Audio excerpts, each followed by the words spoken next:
అలసిన వానికి ఊరడించు మాటలు. సహోదరుడు భక్తు సింగ్ గారి పరిచర్య నుండి సేకరించిన అనుదిన ధ్యానములు. నవంబర్ 7. మీరనుకొనని గడియలో మనుష్య కుమారుడు వచ్చును గనుకనే మీరును సిద్ధముగా నుండుడి. మత్తయి సువార్త 24వ అధ్యాయము 44 వచనం. ప్రభువు రెండవ రాకడను విశ్వసించు ప్రతి వారును 10 మంది కన్యకలు తమ చేతిలో దివిటీలను ఎట్లు పట్టుకునిరో అట్లు మనము దివిటిని పట్టుకొనవలెను. దివిటి సంగమునకు గుర్తుగా ఉన్నది. ఈ దివిటి తరచుగా మురికి గుడ్డలతో బురదతోనూ చేయబడును. ఇది మనకు అనుభవించబడుచున్నది, మనల్ని సూచించుచూ ఉన్నది. ఎందుకనగా పాపులముగా మన నీతి అంతయు మురికి గుడ్డలను పోలి ఉన్నది. యెషయా గ్రంథం 64:6. ఆయన సంఘ సభ్యులముగా మనం ఆయన వెలిగే దివలము. మన దీపములు వెలుగుచున్న ఎడల మనం ఆయనతో లోపలి గదిలోనికి వెలుటకు అర్హులమగుదుము. మనం పరిశుద్ధాత్మచే నడిపించబడి పాలించబడుటకు ఇష్టపడవలను. యోహాను సువార్త 3:34. దేవుడు మనకు సంపూర్ణ పరిమాణములో పరిశుద్ధాత్మనిచ్చుటకు ఇష్టపడుచున్నాడు. మనం ఆయన యొద్దకు వెళ్ళి అడుగుటకు భయపడకూడదు. 2 తిమోతి 1:7.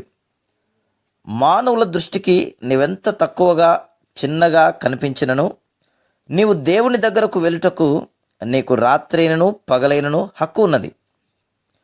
10 మంది కన్యకలలో బుద్ధి గలవారు, బుద్ధి లేనివారు ఇద్దరు కూడా తిరిగి జన్మించిన ప్రజలను సూచించున్నారని నేను నమ్ముచున్నాను. కన్యక అను పదము అవిశ్వాసులకు ఉపయోగించబడనేరదు. రెండవదిగా, అవిశ్వాసులకు వెలుగు ఉండదు. మూడవదిగా, అవిశ్వాసులు పరిశుద్ధాత్మను కలిగి ఉండరు. నాలుగవదిగా, అవిశ్వాసులు ప్రభువైన యేసు వచ్చినప్పుడు ఆయనను చూడవలనని ఎప్పుడునూ తలంచరు. కేవలం తిరిగి జన్మించిన వారే ఆయనను చూడవలనని, ఆయనను ఆహ్వానించుటకు ముందుకు వెళ్ళనాశించుదురు. కానీ చాలామంది విశ్వాసులు బుద్ధి లేని కన్యకలను పోలి ఉన్నారు. ఆయనను స్వీకరించుటకు తగిన సిద్ధపాటును చేసుకున్నారు. కాబట్టి ప్రభువు మనలను తాను ఏ సమయంలోనైనాను రావచ్చునని హెచ్చరించుచున్నాడు. ఆయనను ప్రశ్నించే హక్కు ఎవరికి లేదు. మరొక ప్రక్క మన దీపములు సిద్ధే సమృద్ధి అయిన నూనెతో ఎప్పుడూ సిద్ధముగా ఉండవలను. నూనె పరిశుద్ధాత్మకు గుర్తుగా ఉన్నది. తగినంత నూనెను కలిగి ఉండుట అనగా పరిశుద్ధాత్మ అధీనములో ఉండి పరిశుద్ధాత్మచే స్వాధీనపరచబడిన జీవితములను కలిగి ఉండుట. ఆయన ఒక్కడు మాత్రమే నిన్ను ఎల్లప్పుడూ సిద్ధముగా ఉంచగలడు. పరిశుద్ధాత్మతో నింపబడి ఉండుట గురించి కొన్ని తప్పుడు అభిప్రాయములు కలవు. కొందరు పరిశుద్ధాత్మతో నింపబడి ఉండుట అనగా ఒకరు ప్రత్యేకమైన విధంగా భాషలతో మాట్లాడుట అని తలంచుదురు. మనము విశ్వాసులమైన ఎడల పరిశుద్ధాత్మను కలిగి ఉందుము. మనం ఆయనను స్తుతించుచూ ఉందుము. చిన్న విషయములలో కూడా ఆయన ఎల్లప్పుడూ ప్రభువా నీ చిత్తమేమిటి అని అడుగుదుము. కొందరు కొన్ని పెద్ద విషయములలోనే ప్రభుచే నడిపించబట్టు కోరుదురు, కానీ చిన్న విషయములలో కోరరు. ఈ ప్రజలు బుద్ధి లేని కన్యకల వలె ఉన్నారు. వారు ప్రభువును ఆయన రెండవ రాకడలో సంతోషకరంగా ఆహ్వానించుటకు సిద్ధముగా ఉండలేరు. జయించు వారికి లభించు హృదయపూర్వక ఆహ్వానమును కూడా వారు స్వీకరించలేరు. ఒక దినమున నేను ఒక చిన్న మూతను స్నానపు గదిలో పోగొట్టుకుంటుని. అదొక చిన్న వస్తువే, కానీ అది నూనె ఒలికిపోకుండా ఉండుటకు అవసరమైంది.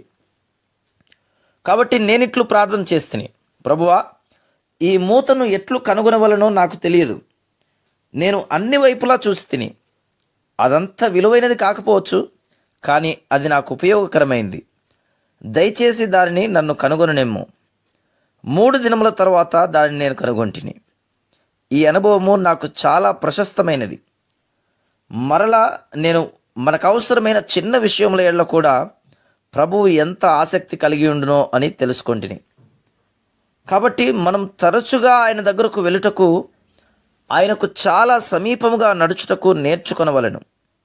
అప్పుడు మన జీవితంలో మనం నిజంగా మనతో నూనెను తీసుకొని పోచున్నామన్న విషయమును రుజువు చేయును. ఆయన రాకడకు సిద్ధపడటకు అదొక్కటే మార్గము.